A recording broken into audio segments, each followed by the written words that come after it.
সেইভাবে আজি তোমাৰ চৰণত 101 চাকি জ্বলাই দিলো জুবিন দাৰ স্মৃতি। এয়াই হৈছে জুবিন দাৰ প্ৰতি থকা প্ৰেম, জুবিন দাৰ প্ৰতি থকা শ্ৰদ্ধা ভক্তি। যিটো সময়ত আমি দেখা পাই আছো যে জুবিন দাৰ ফটো কপি কৰবাত যদি অংকন কৰা হয় বা কাৰোবাৰ যদি দেৱালত থাকে, সেই ফটো কপিক লৈ নানান ধৰণৰ কিছুমান কাৰ্য কৰা হয় বা সেই ফটো কপিক মচি পেলোৱা হয়।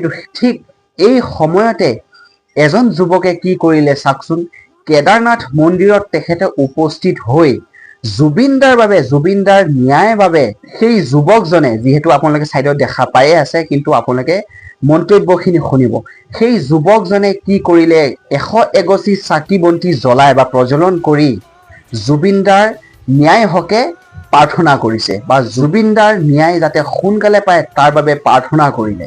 চাওকচোন বাৰু, এয়াই হৈছে আচলতে জুবিন দাৰ প্ৰতি থকা প্ৰেম, শ্ৰদ্ধা, ভক্তি।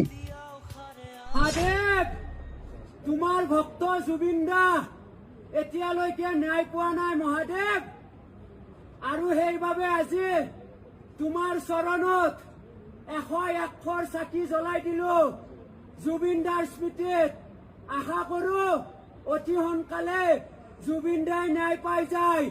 নমঃ পাৰ্বতী পতয়ে হৰ হৰ মহাদেৱ। জয় জুবিন দা, জাস্টিস ফৰ জুবিন গাৰ্গ, জয় অসম।